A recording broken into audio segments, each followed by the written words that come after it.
What's happening, Chazz? What's going on? I can't hear you. Okay, I can't hear you. We having technical difficulties. All right, ladies and gentlemen.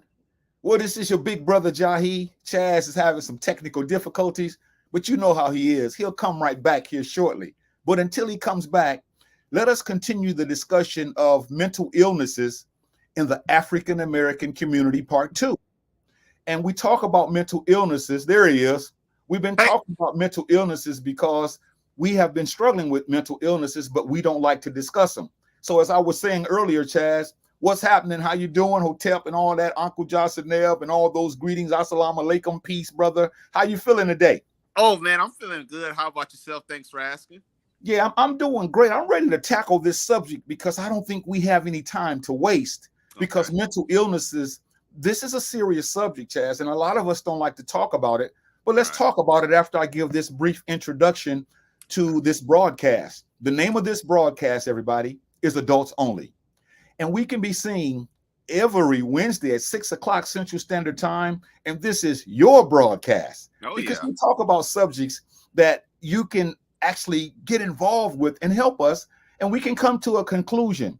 So, having said that, Chaz, let's jump right into the pool right now, regardless of how the water is, whether it's hot or cold or otherwise. Let's dive into the pool and let's talk Okay. about mental illnesses in the African American community, part two. But first of all, you know how we do it, Chaz. We got to Yep. start off by acknowledging those who took time out to say something to us, and we'll let you start off with this. Sure. Sister Maurice's Hotel Kings. Thank you, Sister Marie. We appreciate you for logging on tonight. Yeah, it's important, Chaz, that we give respect to those who actually get on this broadcast and just want to say hi to us. Yeah, And I so, think go ahead, Chaz. I was just gonna say, like, I think I'm gonna start doing that towards the end when the show is closing out. Just giving thanks and appreciation because we do want to let our viewers know that we appreciate them. And anybody who does take time out of their day to watch us, you always have to show support. We got another one. Sister Mashonda says, "Hey, hey, we appreciate you as well." Yeah, that's awesome, Chaz, because this is a broadcast that's for the people. Now, Oh we've yeah. been talking about mental illnesses in the African American community. Hmm. And basically, we're going to let Chaz define what mental illnesses are, and then we'll get right into where we left off at last week. Mental illness, diagnosable mental disorders, which involves significant changes in thinking, emotion, and behavior. Yeah, I would boy. say mental illness could be, especially in our thinking, when we do things that's out of the ordinary or something that's deep, far off, out of the, just something just crazy and bizarre and asinine. And then after you commit that terrible act, you sit back and say, I know that wasn't called for. I over responded. I overreacted. That's to me, when you sit back and self reflect and say, you know what? That didn't deserve that. But sometimes I think we have a problem, brother, with controlling our anger, controlling our frustrations, and then when we spew out, then we kind of feel bad afterwards. But it's frustrating. It really is when we can't control our anger as adults. It really is. And last week we touched on a few mood disorders. And last week we talked about two of them. We'll revisit them and then we'll get right into today's lesson. But last week we talked about depression, Chaz, and how Mm, depression would be moods of prolonged sadness, where many people are sad. Now, all of us get sad, so don't mistake us. We right. all get sad. We have our moments. But we're Mm, talking about a prolonged sadness where it won't leave us alone. And so right. we're suffering from depression, and a lot of us don't know what to do with it, how to deal with it. And that's why we have to talk about depression because many people we know are depressed, but yet they don't know Mm, what to do with depression. What do right. you say? Especially our blacks. Blacks, and I keep harping on us because it seems like we're affected the most. But us blacks, we are always depressed. We're always going to the medicine cabinet. We're always going to the doctor for anxiety. We're always looking for substances to control our anxiety. Now, I'm not here, let me put it clearly. I'm not shaming people who do have to go to the doctor and get these meds. I'm just saying in general, us blacks seem like we're the main culprit who are always in these bad spots. Yeah, because we have a lot of issues. And we also talked about another one called bipolar, a bipolar disorder, which is basically episodes of mood swings. We're high 1 hour and then we're low the next hour. And then we're happy 1 hour and then we're sad again the next hour. And this thing fluctuates and it affects our psyche, how, as you mentioned earlier, how we think. And I think we definitely need to talk about that because a lot of us don't know what's going on, but yet we find ourselves struggling and don't know what to do with it. So as Chaz said, we're not here to shame anybody. We're not doctors. We're not psychiatrists.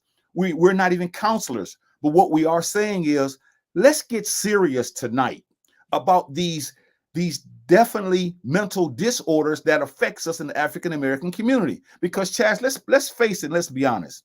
Okay. Many people in our family are sick. And I've often said that, and a lot of times we throw that word around lightly. Oh, that person is sick. And we think it's a joke. But a lot of us need help, Chaz. And Yes. why aren't we talking like we're talking tonight? Like I said, we're ashamed, we're embarrassed, myself included. There's some things that I struggle with in my daily life that may seem bizarre or crazy to others. We all of us that are watching this broadcast, we're all are affected in some kind of way by some kind of mental illness. Some may be worse than others, but the thing is, like you asked, brother, we are ashamed. We want people to feel like we're perfect. We want people to think we got it going on. We want people to think that nothing stinks on our end. And it's just frustrating when we are adults and we're ashamed to admit our shortcomings. And let me just say this real quick. It's nothing wrong with saying, I am short in this area. I'm not good in this area. It doesn't mean you're less of a man or less of a woman. It's just basically coming out as adults and saying, this is what I struggle with and I need help. And this is why we're not speaking about it because, brother, we are ashamed to bring this up to other people. You are telling the truth tonight, brother. And it's a shame that we are ashamed. And this is why most of us struggle because, like you mentioned, we don't even want to talk about it. We have family members that we know of, some of our sisters, some of our brothers, nieces, nephews, cousins, mothers, fathers, aunts, uncles. We know that we're sick, we're having issues, but we get together and sit around a table, talk about a turkey, we talk about a game, we talk about everybody and their mama, but we don't talk about psychologically, there's something going on with us, and we need to address that. Exactly. As you brought up on the screen, it says some mental illness disorders that we don't discuss. Number 2, anxiety disorders, stress, trauma. And we can talk about that for basically the rest of the broadcast. And as you put up on this one, 2A, stress, worrying, or mental tension caused by a difficult situation. I'll let you grab this one. Yeah, see, a lot of us are worrying and we have mental tension that's caused because something has happened to us or something we fear that's going to happen to us or something that we don't really understand. And so we sit around and we worry. We're so agitated. And so what it causes is it causes a strain on the heart. It causes a strain on the emotions. And so here you have people who are in their 30s, 40s, 50s, and 60s looking like we're in our 90s because we have allowed this stress. Listen, we worry about our children, many of us. We worry about bills. We worry about our health. We worry about things that we can possibly, in cases, we can do things about. But worrying about our children, these overgrown son of a guns, we worry about them all the time, and it causes havoc in our lives. And we're not honest, Chaz. See, and this is why I like doing this kind of broadcast, because you have to be honest. See, you can fool me all you want to, and I can fool you all I want to. But at night, when you get in that bed and you can't go to sleep, you can't go to sleep. You're looking at the ceiling. You want to close your eyes, but you can't close your eyes because you have so much on your mind and it's just going around and around. And you're worrying about things that you shouldn't worry about. But because this is all you've done, all your life has become a worry wart. So you continue to worry. Wouldn't you have to agree with that? I agree with 1,000%. And as you brought up on the previous side about trauma, listen, I'm pretty sure every individual that's still alive has had something terrible happen to them. Yes, well, sir. I'm asking that individual is after it happens, yeah, you're going to be angry. Yeah, you're going to be upset and frustrated. But to carry that for 20, 30, 40, 50 years, and for the most part, it's wreaking havoc on you on a daily basis. You got to let that go. Now, and once again, I'm not, for the people who've been molested and things like that, these are serious topics. So I know you're angry with the molester. I know you're probably wanted to harm that person. But at some day, you got to let that go. I don't want to take that lightly, but I just want to say this one more time. Not only in that case, just in all kind of things, abuse, some people who have never had parents who love them, or the Yeah, father yeah, was in and teach out us of their too. lives. Yeah. You have to let this stuff go. You Yeah. have to. You do. And what he's saying is, listen, we're not saying that you're going to totally forget it. When he says let it go, he's basically saying you have to live with this. We have to live with this. And you can live with it. I can live with it. Life is unfair in many instances. But to hold on to how you were treated as a kid, as far as how you may have gotten cursed out by uncle or auntie, or you might have felt that you were the so-called black sheep of the family, and you're still worrying and holding on to that. This is preposterous, brothers and sisters, and we're wanting to encourage you tonight that this is what he means. You have to live with that and be functional and not slip into these lows or worrying or being stressful or nervous or always going over and over and over in our minds about something that has happened to us that we cannot do anything about, Chazz. And I think a lot of times we have to be honest about this, because this whole thing that we talk about when we talk about stress, these difficult situations that you mentioned, these are real situations. Oh yeah. But yet, what do we do about those situations? You have to live with them, man. You know, but that's not what we're doing with this stress in particular. And I want to just highlight that word stress. We're holding all this on the inside, and we're searching. We're looking. We're looking for one person to piss us off.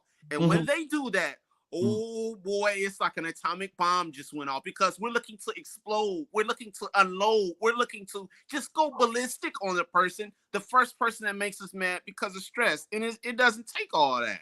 Oh, I'm going to ask you a question, because normally you pose questions to me, but I want to ask you this question about us as a people.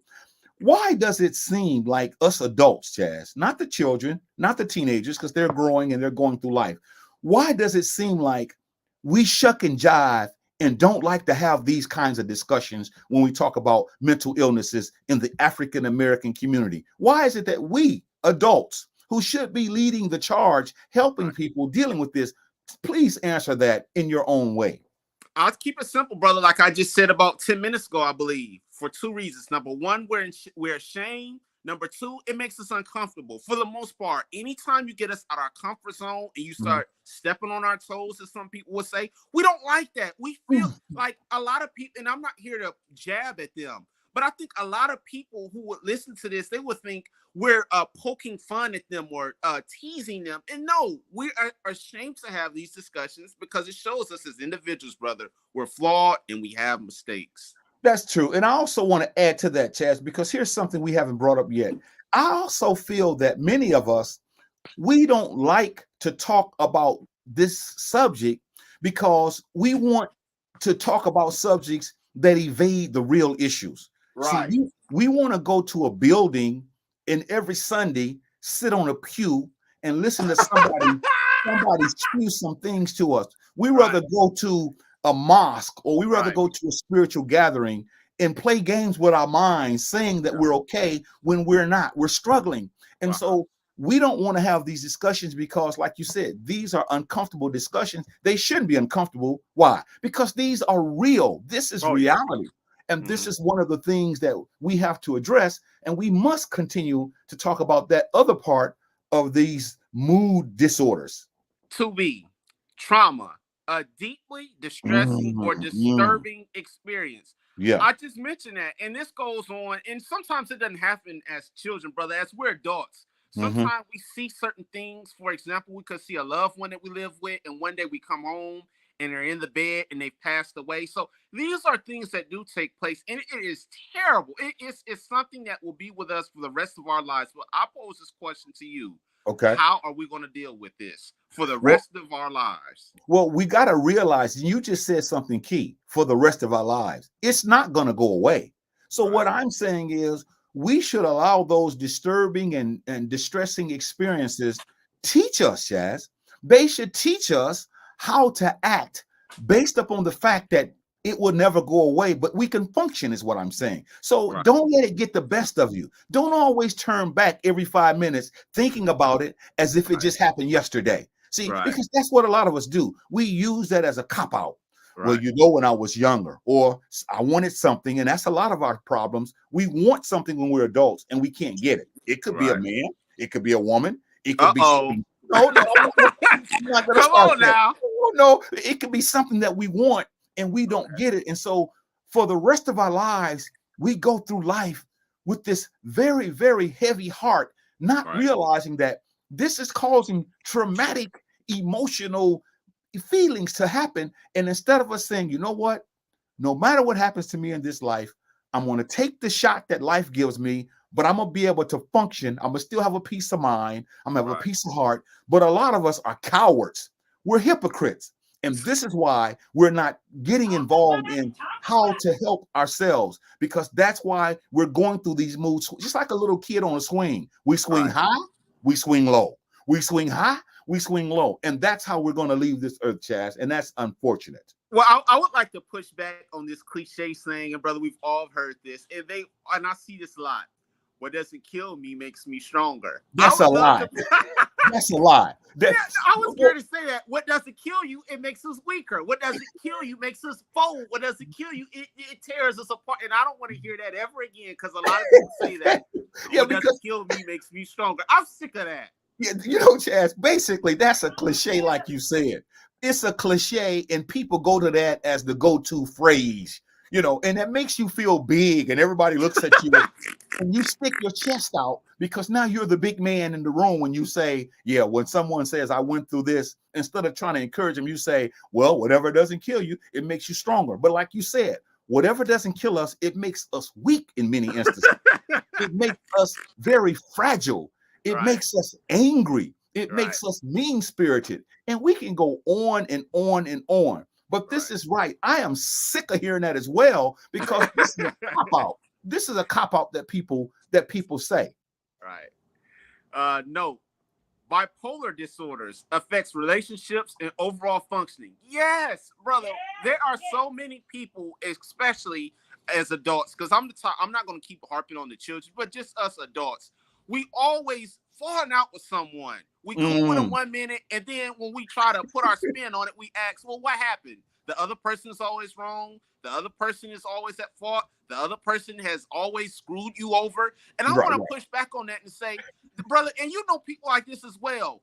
We always are falling out because our mental disorders are causing this. We're Yeah. always falling out with people. We're always tearing bridges with people, and then we Mhm. want to play victim at the end. Well, I'm just going to give you two words that's going to attest to what you just said. My family. My family's Uh-oh. like that. My family's like that. Because many of us are bipolar. We're up one day, down the next. We don't know how to talk to people. We don't know how to treat people. And so what it does is it affects our relationships. And now we can't be the family members that we should be, because I'm holding on to something based upon the fact that I don't know how to let go of what has happened. And now I'm happy with you one day, and then I don't want to talk to you the next day. I'm in love with you one day, and now I want to go in my room like a crawdad and just get away from everybody. These are the highs and the lows. It affects our relationships at work. People go through Mm-hmm. that. One day they say, "Hey, how you doing, Chaz?" And then the next day they don't say anything to you. You wonder, what have I done to them? You haven't done Nothing. anything to them. It's Right. this is what's in their heart. And this is a beautiful session if Oh yeah. somebody would just open up and say, "Hey, this is what I need to hear because I'm struggling with these things." And they know that our relationships have been severed based upon the fact that you and I and others don't know how to deal with this bipolar disorder. Now, I'm going to let you Right. have this next one. I'm going to slow the train down because this is your pet peeve. So I'm going to let you have your pet, and you can pet it right now Okay. Eating disorders, when we get binge stressed. eating, and Yeah, bulimia. Now, yeah. here's the thing, and I tell people this all the time. And the number one restaurant who takes advantage of this are two places: China Harbor and the Golden Corral. Brother, think about it. We have to eat, and I know that, but we go to this place religiously. We sit there and we laugh. Oh yeah, dog! I had 5 plates today. I feel good. It's not about that. You don't need all that excess food. You don't need all that ice cream. You don't need all that sugar. But like I said, places like China Harbor, yeah, these are kind people. They're nice because they're getting our money and they want you to have a good Yeah, experience. I get yeah. all that. But my question is, stop going to these places. You don't need to pig out. And then this is what's happening, brother. All that meat that we're ingesting, all these chemicals that they're pumping in the food, it's tearing us up on the inside, but we thinking we got over and we thinking we won, but when they really won because they tearing us up. Yeah, because here's the deal, Chaz. Here's the deal. The reason that we eat so much, many of us, is when we have a problem, we run to the refrigerator.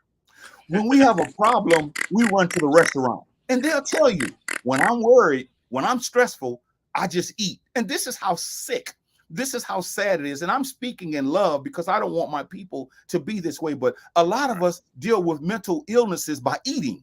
And Right. this is why you see me, and one day I look good, and the next day I look like a blowfish because I have allowed my problems to make me eat. And I know that I shouldn't eat. They'll even tell you my weakness is sweets. And Right. when a problem comes, where do we run to? We run to the sweets. We run to the salt. We run to the cookies. We run to the cakes. We run to all those things, ice cream. And basically what we're doing is we're trying to cover up not knowing how to deal with this problem, you see. And Yeah. so this is why most of us in the African American community, we don't want to come straight, Chazz. And Yeah. this is why we find ourselves swinging on the handle of a refrigerator all of our lives, because we're having problems. And instead of us dealing with those problems, we turn to food. We turn to food. Yeah, and I'll just say too, for the people my age, especially, this happens a lot when you get dumped in a relationship. A lot of us, we this is what we do. We're crying, we're watching sad movies, we close the curtains, and we're just going overboard. And then when you open up the door, they a neighbor will say, "Hey, how's it going?" They'll say, "Wow, what happened?" Like you just said, brother, they know that we're indulging in this behavior, and it's not good at all. And I want to slow the train down because I'm getting a little excited. But we got a comment here. Slow down, Sister Chazz. Barbara says, "Hotep brothers, we appreciate you for logging on." Brother Durrell says, all that meat with chicken. I just want to say, Brother Durrell, I seen your comment last week, and we appreciate you for logging back in this week. Thank you, brother. And he's right about eating all that meat. See, you mentioned a little bit of it, but I don't think we see the damages. And what I'm saying in context is not just eating the meat. The reason that we're eating the meat is because we have problems. Our children aren't acting right. Our spouses, boyfriends, girlfriends are not acting right. Our parents aren't doing what we think they should do. Our cousins or nieces and nephews, our co-workers, or someone we care about. So we turn to eating. And this shows how sick many of us have become. So I want to encourage us, brothers and sisters, if this is you, you've got to replace that eating with something positive. Right. It's something that we can do. And binge eating, it occurs, Chazz, because of what? It tells us on the screen here. 3A, binge eating occurs because of a stressful, unaddressed event. They want, Chazz, in other words, Chazz, listen, I'll give you an example. Here's something that happened to me. If something happens to me, instead of me dealing with what happened to me, I'm going to start eating. You see, this is how simple it is.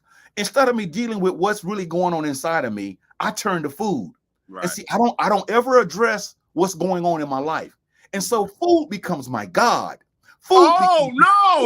Yes. Food becomes my deity. Food becomes my lover. Food becomes my friend. You see, food becomes my everything because something is really going on. And so you may have to ask me one day, big brother, why are you eating all of that food? And I can lie to you and say, well, Chazz, I love this stuff, man. And you can finally just cut through the chase and say, what's really going on?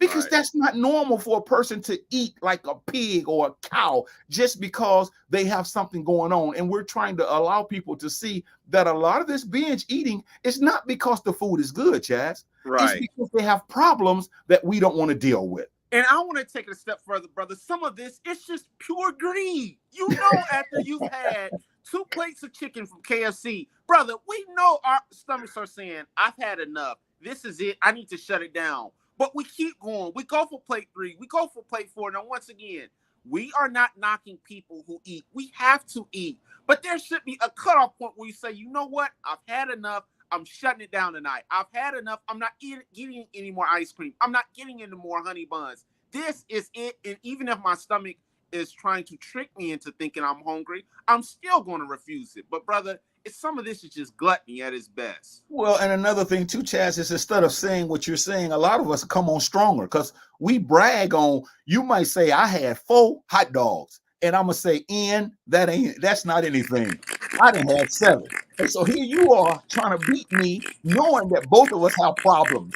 You have problems in your life. I have problems in my life. And instead of us putting the food down and saying to each other, brother, what's really going on? See, and instead of us talking like men, we're going to eat ourselves to death And this occurs because there's a lot of stressful situations going on in our lives, and we have not addressed those situations. And this is what this bulimia, this is what it's all about, Chazz. Bulimia is where large quantity of food is consumed in a short period of time, often followed by feelings of guilt or shame. It is, and brother, we know that, and it's like after we've ate that last, after we've eaten that last scoop of ice cream, brother, we know we start getting depressed. Some of us start crying because we know we've overdone it. We know we pushed the limit. We know in our hearts that was not right. And then when we go in the mirror, some of this food is getting us bloated. We look in the mirror and say, well, my arm or my head is hurting or my neck is getting bigger. Yeah, because you're putting too much food in your system, and that should be an indication to say, I need to slow this train down because this is not good for my health. And this is what I despise, Chaz, when we talk about mental illnesses in the African-American community, part two. Many of us are sick, and our children are sick, and we don't look at it that way. But here's the situation. When we eat all of this stuff, when we get done, and I'll use myself as an example because this is a true story in many cases. If I eat a lot of food because I have problems and I don't know how to deal with them, and you ask me, big brother, you need to go on with all that, then I'm going to say, you're right, Chaz. I ought to be ashamed of myself. But I'm really not ashamed of myself. I'm just telling you that because as soon as you get those words out of your mouth about me being ashamed of myself, I can't wait till you leave so I can dive into the refrigerator again and get me more of what I'm really struggling with. And that is, we don't know how to deal with our problems. See, bulimia is where large quantity of food is consumed in a short period of time. In other words, we eat like dogs, we eat like hogs, we eat like pigs, and yet the problem isn't that we're just eating; it's that there's something going on in our lives that we don't want to discuss. No. Let's see. Anorexia is also an eating disorder, but many of us African Americans will purge ourselves from food. Now, yeah, I would say these people who are anorexic, they take it to the extreme to where they don't believe in eating, but like, you know, a crumb a day because you ain't talking about us. You ain't talking about us, Chaz. I don't know. Now, there are many Europeans that do this. Okay. But I don't hardly ever see too many African Americans that are anorexic. I see the bulimia, you see, because our problem is instead of eating when we have problems, we pile it on more and more and more and more. So this anorexia, we can look at that all we want to, but that ain't talking about us, Chaz. That's talking about somebody else. I want to lump my Mexicans in there too. Our Hispanic Latino brothers and sisters. I see them every day at these taco shops. They going in. They lined up outside the door before it opens. And this is why, because once again, brother, we are blacks and Mexicans, I would say, we love food. We take it to another level. And it's not about that. It's about, of course, eating because we have to eat. But brother, we take this to a level that I have not seen in decades. And like we mentioned earlier in one of the older broadcasts, I think there was a guy that said by the year 2030 that over 51% of the population is going to be overweight. And however he came up with that information, that brother was spot on. I could see that happening. Yeah, and I'm going to add to that. The reason it's going to be like that is because of what's going down at the bottom of this screen. What's ticking at the bottom of this screen? And what's ticking at the bottom of the screen is this.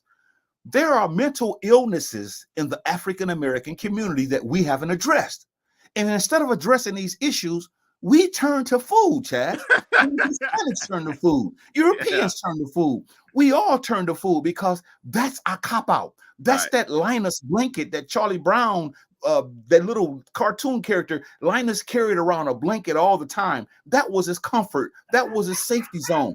Food is our safety zone. We just don't put it upside our face. We put it inside of our face. And this is why a lot of us are struggling, because this is something that we don't want to talk about. And I really feel sorry for us as a people. I'm talking about all of us, because instead of talking about mental illnesses, you know somebody in your family that's bipolar. You know somebody in your family that's depressed. I know somebody in my family that has mood disorders. But instead of us talking about that, trying to get help, we act as if everybody is perfect. And that's where the problem lies. Even these little children are so they grow up and they think that this is normal to cuss somebody out because of something that was very minor. So they look at that as normal. I want to ask you real quick, and I know we've been dwelling on the food part, and this is going to be a real quick question I want to ask you. Now, if you were a part of, let's just say, the food bank or whatever, just people who are in charge of food, would you be Let me ask you this: places like Golden Corral and China Harbor, would you ban those type of places if you were? Nope, nope, nope, nope. Because we're first of all, we have a conscience, and if we can't control that which is inside of us, you're going to eventually shut down every restaurant in the world because you can close them down, but they're going to find someplace else. And when they find out, we can't go around closing down all the restaurants because I have a mental illness. You see, but you can't do. You can sneak it if you want to, but you can't do that. This Yeah. brother says. He says it's a crutch, man. Oh He's yeah. right. It's Yep. a crutch. This brother hit the nail on the head. Many of us are sick. We are mentally deranged because we're not handling our problems of depression, being bipolar. We don't want to have these discussions. We rather watch somebody sing. We rather watch somebody dance. We rather watch somebody kick a ball, catch a ball, throw a ball, hit a ball, instead of talking about what we're talking about, like this brother says here. Free food, all you can eat is a problem. Yeah, a problem. brother, I'm saying it's a problem. And that's why I asked this brother on this panel that question. These fast foods, and I keep harping on Golden Corral because they're, to me, that's just greed and gluttony. But yeah, this food is an issue, brother. It really is. So I appreciate your comment. And I want to add to that, free food, all you can eat is a problem when you have problems. You see, that's the rest of that's the rest of the sentence he wrote. Free food, all you can eat is a problem when you have a problem. So when you have a problem mentally, you see, then you're going to eat and eat and eat. So it's not so much the food being free. Now, I know what he's meaning when he's talking about people just being pigs and hogs and just, gluttons. But it's a problem when you have problems because you can't eat those problems away. And that's what we're trying to do. And Nucci comes on. She says, peace and blessings, family. We appreciate you for logging in. Sister Barbara comments, spot on, brother. We appreciate her. Chazz, this is the one that I know you're going to talk about now. So we talk about it often, but now let's put it in its context. Here it is. Substance-related and addictive disorders. Now, don't get me wrong. If you've had something happen to you and you had surgery, you have to go take medication. I get that. But we abuse that. But I'm talking about the ones who are constantly smoking dope, who are constantly popping that Xanax, who are constantly popping that Vicodin, who are constantly taking ecstasy. All these substances, this is terrible. You can't tell me that as adults, we don't have an issue to where every time, and this is Bob Marley, and I don't like to step on his toes, but he did this as well. Whenever he was stressed, he went to that blunt. This is all we live for. And there's a lot of us, brother, who after work, we got to have that blunt. Before we go to work, we got to have that blunt. And it's like, brother, we are so mentally screwed up that we feel like we can't do anything without substances. And in fact, I'll tell you this, when you call the dope dealer, you said, I need a 20 piece, or bro, I need a 30 piece. And he says, I'm low, it's a drought, I don't have any. Brother, we flip out on that, man, because we need that fix. We need that. It's like we're junkies, and when he tells us we don't have it, we lose it. I've heard plenty of stories when the dope man doesn't have what we need, we just lose it. And those kids are in trouble because now the kids got to put up with your behavior, my behavior, because we can't get that fix. And see, what we're really saying is this: substance abuse is the overuse of alcohol and drugs. But check this out, Chazz. I'm gonna throw this in the mix. When you are mentally ill, and when I am mentally ill, substance abuse is nothing to us because we're trying to drink that problem away. We're trying to drug that problem away. And this is why most adults don't want to sit down and say, I need help, because they like how they feel when they are into these substances. But when we really look at it, that's a problem that has gone on for all of our lives. And we don't know how to address the problem. So we turn to food, we turn to alcohol, we turn to drugs. And this is why the drug company, the drug dealer, the alcohol manufacturers, this is why they're billionaires now, because we have problems. And a lot of us don't want to talk about this because we're so sick in our mind. We have turned this into something that's normal. Every Friday and Saturday, we go to the club, we pop one at home, we smoke one at home, we do something. And so again, we're saying that, Chazz, this is a problem, and a lot of us are hiding behind these cell phones because we know people that are like this. And instead of being honest about, I need to stop this, or I need to cut down, or I need to get myself together, We turn to these things because we don't have broadcasts enough like this that's going to put it on the straight and the narrow. Exactly. No. Addiction develops over time, and it is a chronic and relapsing illness. I'll let you have this one real quick. Sure, because addiction develops over time. You don't become an addict, and I don't become an addict overnight. Here's a Right. situation that I like to give illustrations about. A person has a problem, and they start drinking one beer, and then they have more problems, and that beer turns to a six-pack. Then it's laced with something else, and then we start adding more to it. Now the problem is still there, and before you know it, we're willing to try anything because we want to we want to forget what we're really dealing with. And as you mentioned on many occasions, and then we'll say, okay, Chazz, I'm gonna get help. I know this is not me. I have some problems. So what we do is we try to stop drinking or smoking, and we never handle the problem. So we stop drinking, we stop smoking, the problem's still kicking our behind. And when the problem gets deep in us again, we go back and do things worse because now it's tenfold worse because we never dealt with the problem. And this is why I'm trying to explain to all of us, we got to stop being so childish as adults. We got to stop watching all this stupid stuff on TV and start watching broadcasts that's going to try to help us regain our sanity. Because, Chazz, I keep saying this and people tease me all the time because they say I wear it out. But many of us are sick, Chazz. We're sick, Chazz. We're sick. And I'll just take it a step further about this addiction that you said. Most of us who've had these addictions probably started in high school. When you add, let's say, 18, 19 years old, when we've been induced to drugs or dope or whatever, you add that after you've lived, let's say, 15, 20 years, you're still doing this. And here's the problem, brother. We go to rehab, and I've said this before. We may have an intention on stopping. We really want to. And we may stop for a month, 2 months, 3 months. But, brother, when all it takes is one mistake.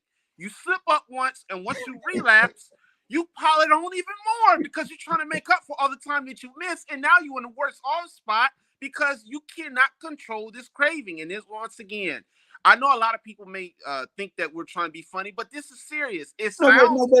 Chazz, listen, let me straighten this out now because those who are watching this, they know we're not trying to be funny.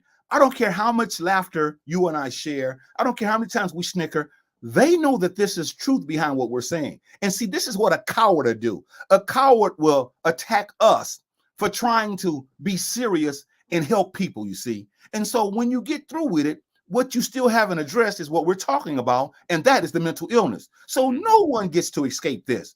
Everybody lock the doors, shut the windows, don't let anybody out. We're all in this. And people know that. So they use that as a cop-out because most of us know that we're dealing with issues. And we know people in our families that are.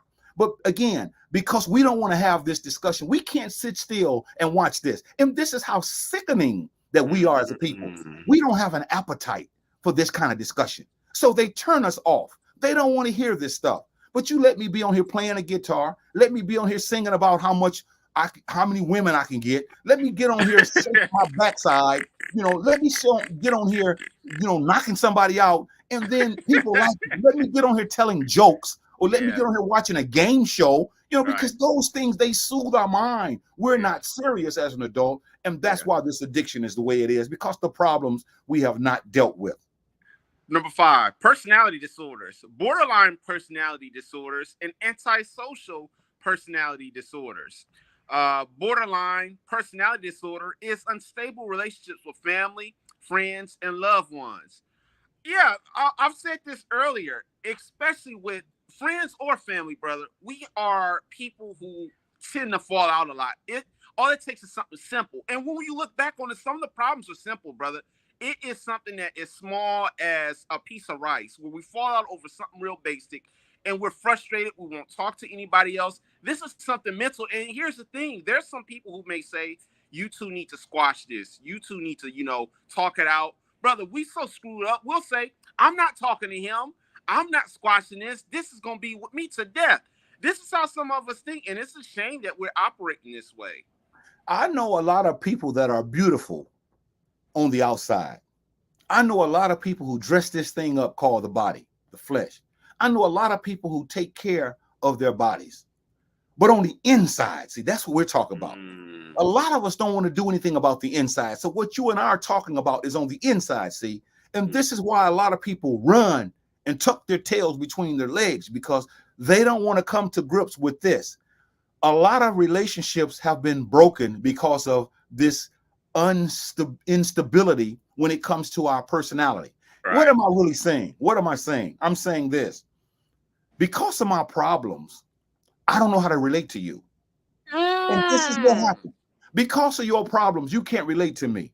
Men can't relate to women. Women can't relate to men.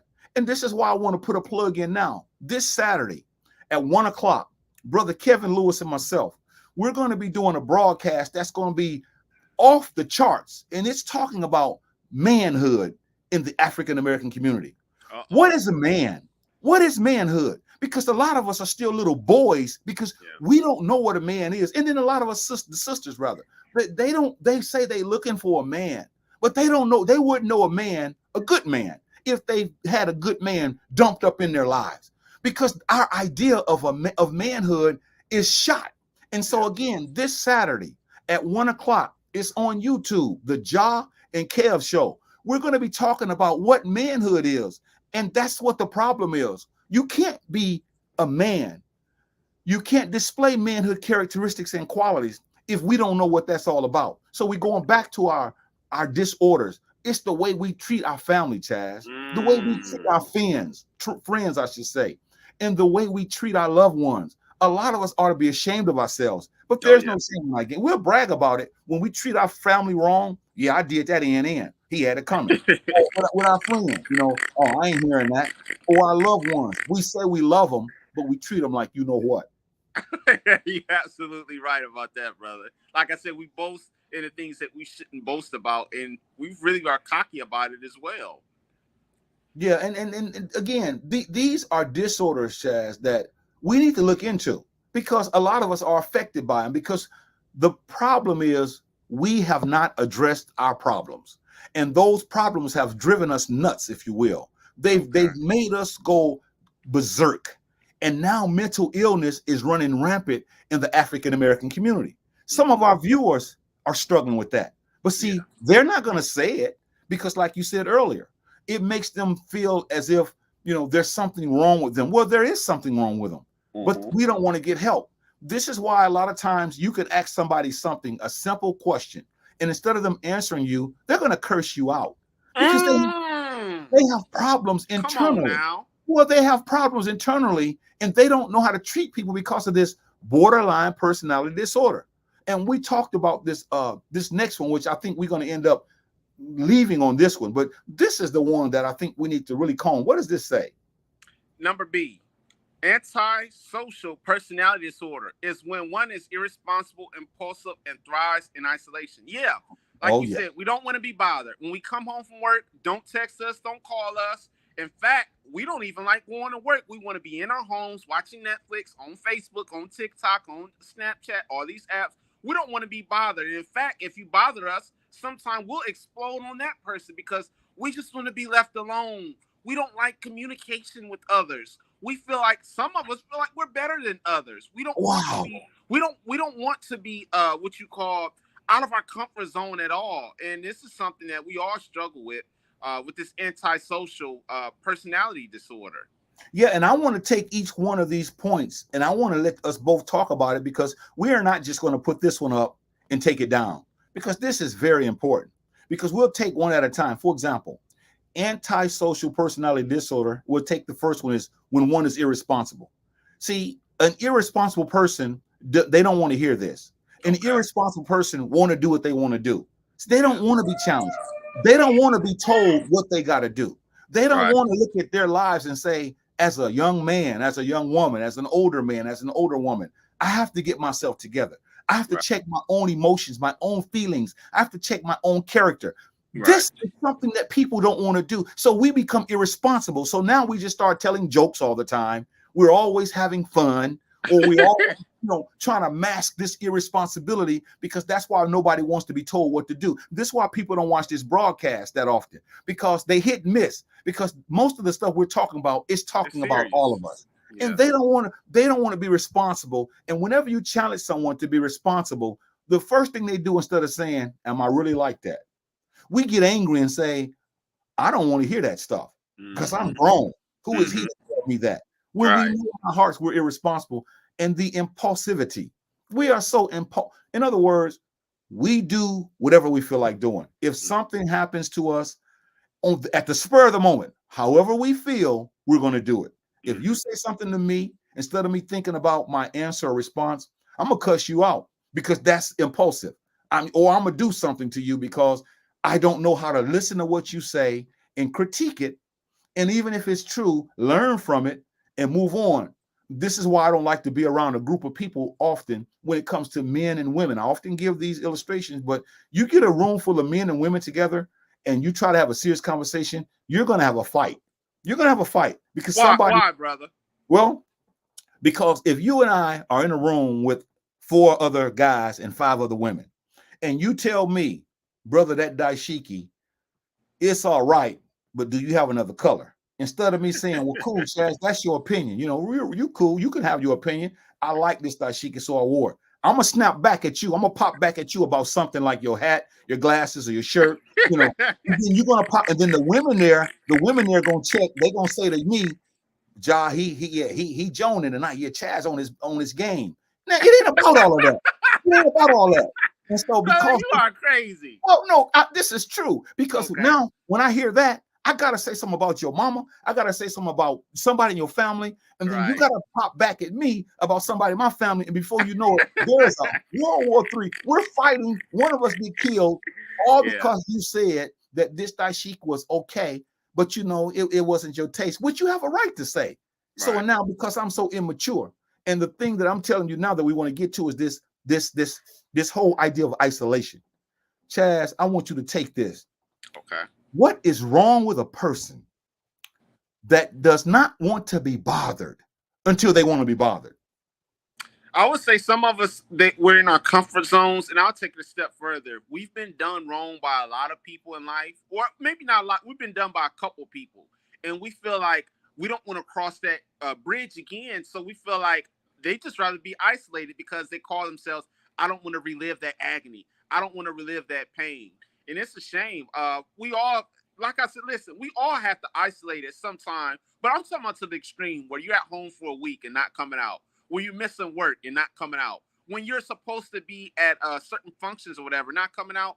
These are issues, and it shows that that person is probably going through something, and they're too ashamed to admit it. That's the key thing, brother. It's being ashamed to admit our shortcomings or our faults. And I'm going to say what you said, but I'm going to be blunt. Okay. And basically, when I say I'm going to be blunt, I'm going to say this. That's a sickness, Chaz. Some Yeah. of us are sick. Yeah. It's not normal for you and I to be in the same vicinity and I hide because I don't want to be bothered. I don't want to be Yeah. bothered with you. It's a sickness, you see, but we don't want to call it a sickness. See, we want to call it something else. And this is why many of us adults are yet childs or Yeah. children, I should say. We're childlike in our mentality. No, we don't have all the answers, but I know for a fact that is something wrong with a person who does not want to be bothered until they want to be bothered. That is a sickness that many of us have, and a lot of times nobody tells us what it is. We don't call it out. We mask it and say, I don't want to be around people. No, you're sick and I'm sick. And we Yeah. have problems that we haven't addressed. And Mm-hmm. that's why we want to be in isolation all the time. But when I got something for you or I want to do something nice for you, you want to come out of your cocoon in. Oh, you want to Oh come out. yeah. You want to have fun and talk loud and laugh. And as soon as you get what you want, when it wears off, you go right back into your den until another 4 or 5 years. Wow. Absolutely. Absolutely, brother. Sister Barbara comments, she says, there are occasions in my life where I just eat, eat, and eat, not really being hungry, but just eating. I have to check myself because I realize it's a problem and unnecessary for me, and it's unhealthy. I never realized that it's a mental issue, yet I continue to work on it. Obesity and diabetes is real.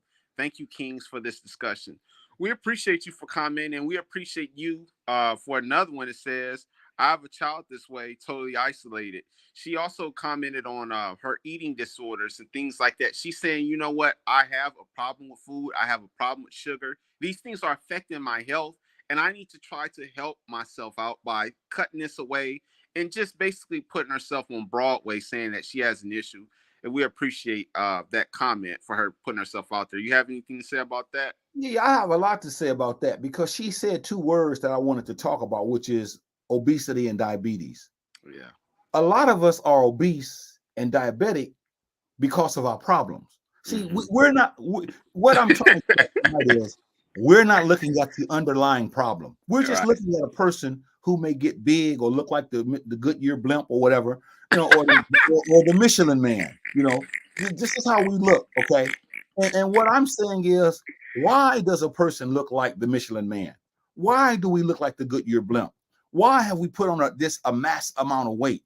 Now, Yeah. some of it is because, yes, we get older, and I'm not talking about normal weight. I'm talking about obesity. Yeah. Many of us are obese because we have problems and we don't know how to deal with those problems. So we eat and we eat and we eat and we say, I don't know why I'm eating. Yes, you do. Yes, I do. Because that's not normal for us to eat the way we're eating as a people. Most of us are obese as I speak. Mhm. And instead of us saying, I want to pull back from the table from time to time, and I want to think about what am I dealing with psychologically, emotionally, physically? What am I going through? So instead of us looking at that, we just eat, Chazz, and that's Right. why we're killing ourselves. And she's right. Diabetes is real. It's running through Yeah. the African American community like Yeah. gangbusters. And And, this is why it is the way it is. yeah, and I just want to add on to her comment too. That now that I think of it, she said she has a problem with food. There's a lot of things that you can take that are legal, that are clean, that you can take that'll curb your appetite to where you may not be as hungry and snacking throughout the day. So you take that substance, you eat a nice little meal. You may not be hungry until 6 or 7 o'clock in the evening. You're good to go. So there are clean and legal substances that you can take that'll help curb your appetite. Brother Daryl Sterling comments. He says, "What if you just used to being alone?" Yeah, I'll let me let have, you have this one. yeah, please let me have this because I know this brother. This is a good brother. And he says the question is, what if you just used to being alone? Okay. Okay. I'm not talking about a person who lives alone. Mm-hmm. I'm talking about a person who don't want to be bothered. That's Mm-hmm. what we're saying. The people that we're talking about are people who don't want to be around people. See, Mm-hmm. now, used to being alone is one thing because we're Right. all alone at times. And Mm-hmm. there are times that we should be alone. We're talking about people who don't want to be around people because they have problems internally, you see. Mm-hmm. And so Mm-hmm. this is why we're trying to make sure that we understand what we're saying. So you can be used to being alone, but there's nothing used to not wanting to be around people because you don't want to be bothered, because Right. you're selfish, because you're stuck up, because you're antisocial, because you don't want to be bothered, because Right. you want to just get away from the world, because you don't want one in your life, because you don't want to be. See, that's what we're talking about. And Right. this is why people are the way they are. So yes, there are people, I should say. There are people that are used to being alone. But if that person doesn't want to be around people, they never want to talk to people, they can't stand people, they want to be isolated all the time, they don't want to be bothered, that's a problem because that's not normal. It's Yeah. not normal for a person to clothe themselves up in a room forever and they're okay with it. That's not natural. We're made as human beings, Chazz, to Right. have communication. We're Right. not made like some animals who have to go out and be alone and strive and survive alone. So that's all we're saying. So I appreciate the brother's Oh yeah. question, but we're Oh not yeah. talking about people who are used to being alone. And if we're used to being alone and that has become a habit, then we want to check. Don't you want to be around someone, Chazz? Don't you want to talk to somebody? Oh Don't you yeah. want to see someone? Don't you want to communicate with someone? If the Yeah. answer is no, then there's got to be a problem because Yeah. human beings aren't made that way. So we appreciate Exactly. the brother's question. And Mm-hmm. again, Chaz, this is a serious discussion. This Yeah. is a serious broadcast. And I'm Yes. glad people are asking us questions. Right. People are commenting, and I Mm-hmm. hope we're doing a decent enough job to put things in perspective because sometimes we just don't get it. Right. All we're saying tonight is this: there are mental illnesses in the African American community. That's all we're saying. And a Okay. lot of them are undressed. And because we don't address those issues, mentally, psychologically, emotionally, we turn to things like food. We turn to things like drugs. We turn to things like alcoholism. We turn to all kinds of things, you see. So that's all we're saying is those unaddressed issues are going to remain until we deal with those issues. So that's what we should be talking about.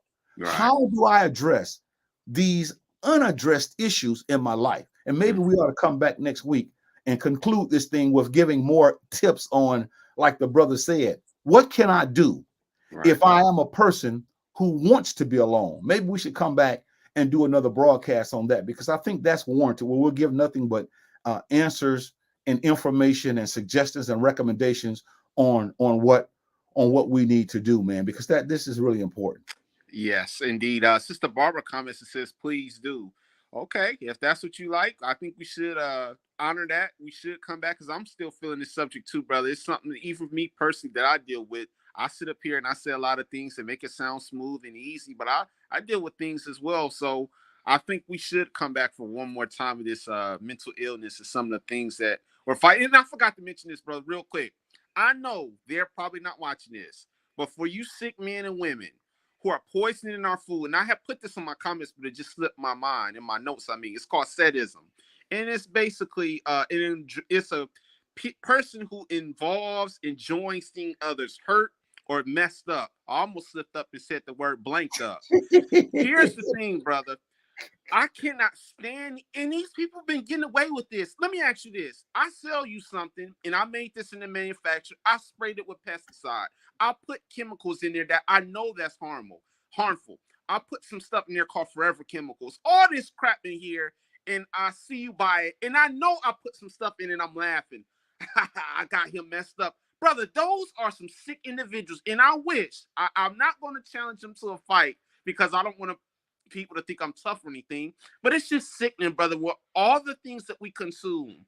It's so bad, brother, no matter what kind of vegan diet you do, you can't drink any kind of extra water. Brother, they're poisoning everything. Don't you have a problem with these men and women who are poisoning our food and drink supply?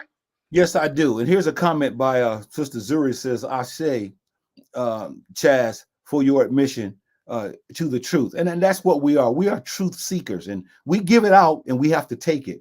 But yeah, in answer to your question, yeah, and I know that, see, when you have a problem, you're susceptible to all these things, see. And when you have so many mental issues, we don't care what we put in our bodies. We don't even investigate. And to the person that's doing that, because you are a rotten, low-down scoundrel, you rather play on the minds of people that are struggling, that are sick. This is why in a lot of these religious settings, I have to sit back and think about, why would you play on somebody's emotion to get their money, to get their mind, when the answer is inside? And so, yes, Dad, I definitely say that this is something that as a people, we need to start looking at. And so I tell you again, tonight's broadcast has been mental illness in the African-American community part 2. We got to grow up. We really have to grow up. And we have to begin to see that a lot of us are struggling internally. Our kids are struggling internally. Our families are struggling internally. Our sisters are struggling internally. Our brothers are struggling internally. Our nieces and nephews. And because we don't look at them that way, we think that this is normal. But you and I know this is not normal. So next week, let's come back with more application as to what can we do. Let's be practical, since we've already defined it. What can we do as a people to help ourselves? Because that's what this broadcast is about. It's all about helping people. Sister Zuri says Chemotep Kings, and we say back to her, Chemotep. She knows when she hears that music that we're getting ready to sign off. And I'll say a few more words, Chazz, and I'll let your words be the last words that people hear. This broadcast can be seen every Wednesday at 6 o'clock Central Standard Time. We are so grateful for your presence to come out and tune into this broadcast. We hope that something was said that you can take and apply in your life, because this is what is important to us. Learning the truth, not being afraid to tell the truth, being able to accept how we're weak in many areas, doing something about it, and always knowing that when we work on ourselves, we're going to be a better society and a better people. And so we want you to know that next week, tell somebody about this broadcast, and don't be hypocritical. You know, you're hitting and missing. You can't afford to miss this. because this is talking about the importance of how we as a people have to address these mental illnesses. Sister BB says Hotep bros or Shimotep bros. We say to her Shimotep again. That word Shimotep means they want us to leave with the most purest peace, if there's such a thing. Whatever purest peace there is, they want us to have that peace. So I turn it over to you, Chazz. You can go ahead and talk to the people, and we'll get off this broadcast. So go ahead, Chazz. This is all yours. I appreciate you for having me on the show. The time is fleeted, and I've had a good time discussing these issues. And I wanted to say to Brother Durrell, Sister Marie, Sister Barbara, and Sister Mashonda for sticking on to listen to this, because you could have been anywhere and you chose to rock with us for an hour and some change. We appreciate that. But tonight's message is about mental illness. Some of the things that we're going through as adults, how to fight it, how to stop being playing victim, always thinking that the world is against us. When some of us, it's caused by us, we're the ones causing it. It's not the world, it's us. Always taking substances, always looking for an outlet, not admitting our shortcomings or faults. These are things that we all have to deal with on a daily basis, myself included. I'm not perfect. And once again, for those who are struggling with some of these disorders, substance abuse, alcohol, food, there is a way out. You have to first admit that you're messed up with that certain issue and go about seeking counseling, go about going on a fast that can break some of these diabetes issues or food issues. There are ways out, but stop closing up in a house or an apartment and not want to be bothered with people either. You're going to need people in this world, myself included. We all need help in this society in order to make it. And I don't want to be rambling here, so I think I've said what I had to say, brother. I appreciate you. I hope we can come back next week and have an excellent topic like today. Thanks again. We're out.